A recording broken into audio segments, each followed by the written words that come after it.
Kantor Kementerian Agama atau Kemenak Kabupaten Aceh Timur mendadak heboh pada Selasa 10 Mei 2022. Seiring kedatangan Nurholis bersama istrinya Siti Maftuha dan anak sematawayangnya Tengku Ali Mamuti.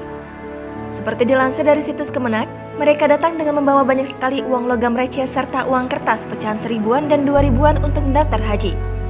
Sontak, kehadiran Nurholis dan Siti Maftuha di kawasan Idiraye menjadi perhatian banyak orang. Sebelumnya, kejadian serupa terjadi pada 24 Agustus 2020. Saat itu, Nurholis datang untuk mendaftarkan haji untuk istrinya dengan membawa recehan uang logam. Nurholis dan keluarganya tinggal di kampung Akoja, Kecamatan Aluwele Mirah. Lokasi kawasan ini relatif jauh dari ibu kota Aceh Timur. Dilansir dari tribunnews.com, ditemui di ruang saksi penyelenggaraan haji dan umroh. Nurholis bercerita dirinya sudah menabung uang di celengan untuk berhaji sejak 24 Agustus 2020. Setelah mendaftarkan haji untuk istrinya. Uang receh itu dikumpulkan dari hasil penjualan siomay, rata-rata pecahan Rp1.000. Kepala Kantor Kemenak Aceh Timur, Salman mengapresiasi usaha Siti Maftuha dan Nurholis.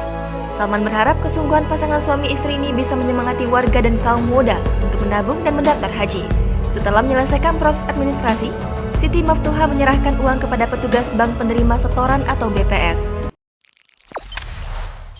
Jangan lupa subscribe, share, komen, dan like ya!